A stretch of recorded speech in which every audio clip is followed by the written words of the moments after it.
Good morning, everyone. Am I audible? Let's test. Raise your hand if you're a backend developer. Raise your hand if you're a front-end developer. Raise your hand if you're not a developer. If you're a PO manager. I see some people who didn't raise their hand, so maybe you should check your headsets. But, well, this talk has been categorized as front-end. It can be beneficial for backend, but also for not developers, for POs, for managers. Today, we are going to build an app together. And while building this app, we will see how Backend for Frontend is going to help us to create a better app. A better app in terms of security, in terms of longevity, in terms of user performance, but also in terms of the process of which we are creating the app. I will also share my personal experience and learnings based on several projects where we applied this design pattern. Who am I? I'm Bakhtar Sobat. I'm working at AB Numbro as an Android developer for almost 7 years now. But before joining AB Numbro, I was working in other companies as a backend developer. Enough about me. Let's focus on our app. As the name suggests, it will be an e-commerce app. So our users will be able to browse, search products, and they will add the product in their shopping list or basket, and they will buy it, just like Amazon. Luckily for us, we already have some backends, let's say microservices, and they are independently deployable, they're loosely coupled. So our goal is for today to connect to these backends somehow and make use of them. Let's take a brief look at these services. The product service delivers information about the product, such as title, subtitle, descriptions, images. The list can be really long, especially if you're dealing with electronics. But luckily for us, this doesn't have the price and the stock information, so they're more or less static, and we can cache them. The price and the stock information is part of the offer service. So each product can have one or more offers. And this service is not cacheable because it is dynamic. And the last one is a checkout service, which calculates the amounts based on the items that we have in our basket. So it's time for our first user story for today. As you can see, we are building the basket page. In this basket page, we have a list of items that we have added, and there is an amount. So let's see, where do we get all this data from? First, obviously, we need to retrieve the data from our checkout service. Once we have the offer IDs, then we can go to the offer service. And then, sequentially, we can go to our product service to gather information. As you can see, our app is now responsible for making all these sequential calls or parallel calls, it doesn't matter. Our app is responsible for mapping to our domain model. And because we are only interested in a small subset of the data, there will be a huge waste of resources. Let's focus now how BFF is going to help us. But what is BFF? It is an API gateway pattern, but it is a tailored API, which targets each client. But the most important property of BFF is it is a user-facing application component. If we have our services, S1, S2, S3, etc., and we have a BFF in front of that, then the combination of our app, our client, and the BFF should be considered as one or user-facing application. They are entangled with each other. As a matter of fact, BFF delivers domain objects to our app. And BFF is also output-driven or UI-driven. If you compare with traditional backends are input-driven. We have certain information, and we want to provide it in a more generic way. We are agnostic who is going to use it. So it is one size fits all. But we have these days, especially with mobile phones and stuff like that, we have different clients with different requirements. So that's why we need BFF to meet specific requirements of each client. One of the main or a special client is a native app. But unfortunately, till this day, 2024, people are considering native app as a website or as a web app. But that's not true.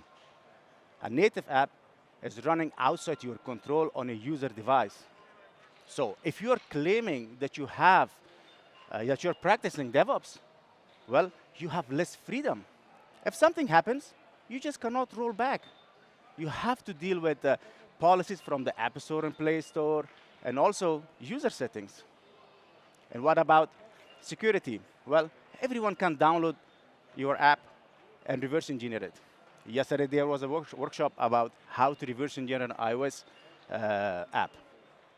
So we need BFF, especially for native app, to bring our logic from the front end to the back end, where we have much more control, and simplify our app, just the presentation. This was our initial solution direction, let's say. But now with BFF, BFF is responsible for aggregating the data and simplifying to the output that we exactly want to show. This is our domain model. But remember, if you have a website, you need to have another BFF. You cannot just reuse it. It's anti-pattern. And you cannot, even if they are looking the same from data perspective, they have different user experience. You might think, what am I going to do with the data that I'm sharing? Am I going to copy and paste it?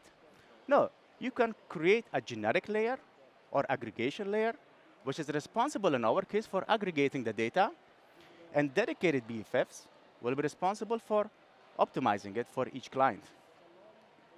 The BFFs in the generic layer are illustrated as separate services, but that doesn't have to be. It depends on your architecture. It depends on how much money you have and how much love you have for your users. They can live in the same server as long as from code-wise they are in a different modules. So later on, if you have enough money, you can put it on a different server. Let's take a look at some other benefits. First of all, we have already seen removing unnecessary data, right? Optimizing, but also from security perspective. If you remember, our checkout service is returning a credit card.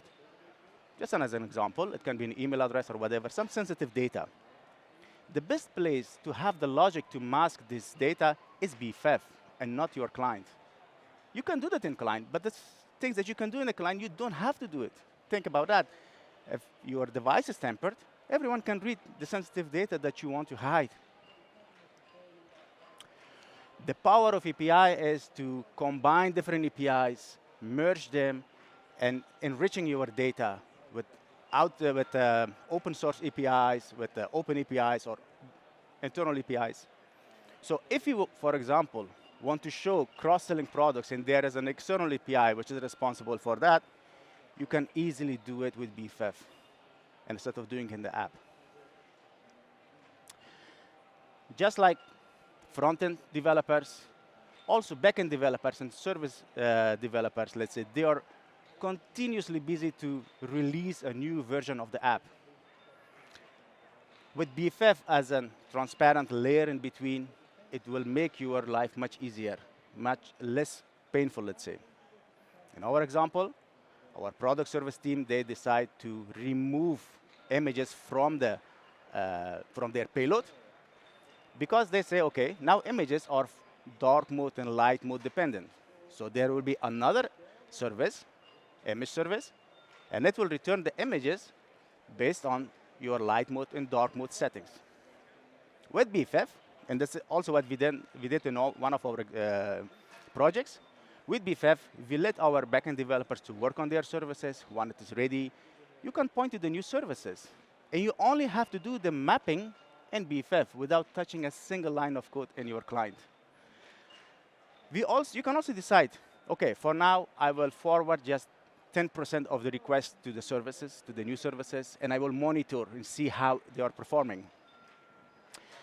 And for example, if it is weekend, you don't want to sacrifice your weekend, you go back to the old and gold implementation.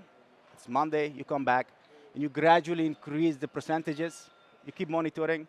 And once you are confident enough, then you can remove the old services and implementation, and you point to the new one. Now, let's imagine without BFF. Here, somehow, we managed to point to the new services. It is weekend, but the image service is crashing. Out of memory, let's say, whatever is it, but it's crashing. It's weekend, right? But who's responsible? Is it frontend? Well, we can create a hotfix. How easy it is to deliver it. As you remember, it is a native app. Is it image service? Yeah, of course, but how long will it take for them to solve it? With BFF, you have a resilient layer in between, so you can, instead of propagating the error, you can replace the image, for example, with a no image or default image. So this way you have much more resilience towards backend errors. And also, it allows you to have less emergency releases and less force updates. Because our backend for frontend developers are focusing on the logic, and it allows us as a front-end developers to focus on things that we are good at, namely UI, presentation layer. And also, we can share the logic between platforms, Android and iOS. The time to market is much shorter, it's fast. A native app, let me check the time. A native app should feel as a native. If you navigate from one screen to another screen, it should not be like every time you see a loading screen, it should be smooth and fast. With BFF, and that's our requirement, we can focus on that, we can achieve it. Imagine, without BFF, we were responsible for making all these calls, sequential calls, let's say. But remember that these calls are being done using the mobile network, which is not fast, which is not reliable. And you are not always sitting beside your Wi-Fi. You're walking, you're sitting in the bus. Well, I hope if you're walking, you're not using your phone. Enjoy the nature, I would say. But in case you're sitting in the train, and by the way, I'm really concerned about the provision. Let's see what it does bring upon us. But if you're sitting in a park and you want to buy something, the mobile network is not that reliable. With BFF, you will let aggregate this data from BFF, and the BFF to other services. The connection is fast. It is server to server. And you can even decide to cache products, if it's possible, and share the cache among others, other users. But remember, there is no perfect solution. This is also what we have learned during our projects. And then let's focus on our second user story. And this user story, we are creating our overview screen. This overview screen has two sections. One is to show the amount of the basket, and the other one is the deals. The response time for a basket is 2 seconds, and the response time for deals is 10 milliseconds. Let's go back. There you go. So, in the first scenario, we ask BFF, hey, gather all the information and return it to me. So BFF is responsible for the deals. BFF is responsible for the amounts. But our user is now blocked for 2 seconds. And that's a landing page. What if we decide to make those parallel calls from our app through BFF? And now now the response will be only in 10 milliseconds. So here I've chosen a really extreme number. But it depends all on your case, on the context. If it is a landing page, you want to have a fast experience, user experience. But if it is in the checkout phase or in a phase where the user has already made a decision, it's OK to be slow. And just like everything else in this life, balance is more important than having a perfect solution. I've already mentioned that BFF is UI-driven. This also means, and it's also highly recommended, to have backend for front-end developers and your front-end teams. They should share the same product owner, and they should share the same backlog. And we should also involve all of our developers on the early stages of software development. At ABN AMRO, we are following the double diamond design process, if you're familiar with that. In short, it has two diamonds, two phases. In the first phase, the goal is to identify the problem. That is usually done by our UXers, business developers. They are interviewing the customers. They are observing their usages. And then once the problem is identified, then in the second phase, or the second diamond, all of us, we get together, and we are thinking about the solution. As many ideas as possible, not the best idea, but as many ideas as possible, crazy ideas. So even backend for front-end developers, everyone is involved. Once you have the solution based on certain criteria, you choose one. We do some usability test, prototype testing. It's time for our designer to create beautiful designs. And we use that design during our refinement session, together with backend for front-end developers. And then backend for front-end developers and front-end developers, we sit together and agreeing on the contracts. What is the parameters that you expect from me, and what is the response time, the response codes and response body.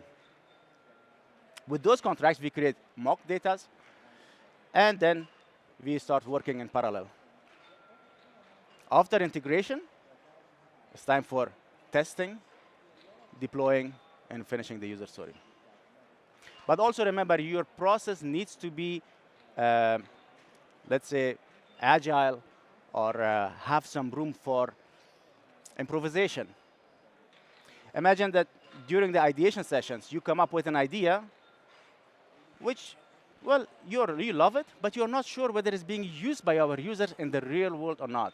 You did your homework, you did usability test, prototype testing, but still you're not sure. And instead of creating a pixel perfect in terms of design, but also in terms of architecture, a solution, and it turns out that your user is not going to use it, so you have wasted months of work, 3 months, 4 months. What we do, under proof of concept, we focus only on one platform, under isolated environment, let's say separate module. We take shortcuts. We implement it, let's say, quick and dirty. We make some mock data, and we try to bring out our feature as fast as possible to the user and start measuring. And based on the outcome, you can decide whether to go ahead with it or not. In either cases, you have to delete the proof of concept. And I see still some apps, they have proof of concept in their production forever, which is not actually the goal of proof of concept. So this is actually something like this, which I love this video. They want to test if their product is working. Once they are sure that it's working well, they can then automate it. As we have said, the challenges that we have met during this process. We are advocating to have backend for front-end developers in each team. But if there are not enough backend developers, you can allow front-end developers to pick up backend tasks. What we have seen is it's really motivating for our front-end developers. They can work on their T-shapedness instead of O-shapedness. And they can also claim the full stack title on their LinkedIn. Of course, under supervision of backend developers. And the backend developers will also be responsible for setting up the environment and everything. Every time there is someone who says, well, I have GraphQL, I will use that one. GraphQL, if you are familiar with that, is an amazing tool. But remember, it brings a lot of complexity in your backend development systems. It will bring some performance issues, especially if you have nested queries. And caching is also difficult. They are working on that, I have read in the new versions. But it can get really complex, especially if you have nested queries. So those queries will end up in our front end. I would say, if you have already a backend for front end, or if you have already a GraphQL, you can combine these two worlds and make advantages of both of them. So takeaways for today. We have different clients, and each client has its own unique requirement. And for that reason, we need BFFs. It's a tailored API that targets each of these clients and provide an optimized output for them. It is a user-facing application component, and most importantly, they are also output-driven or UI-driven. Okay, so that was it. If you have questions, let's talk about it. If you want to discuss, if you are dealing with some toxic environment and the manager is not working, let's talk about it. I have some tips for you. But nevertheless, have a nice evening or today and tomorrow, and happy to see you all here.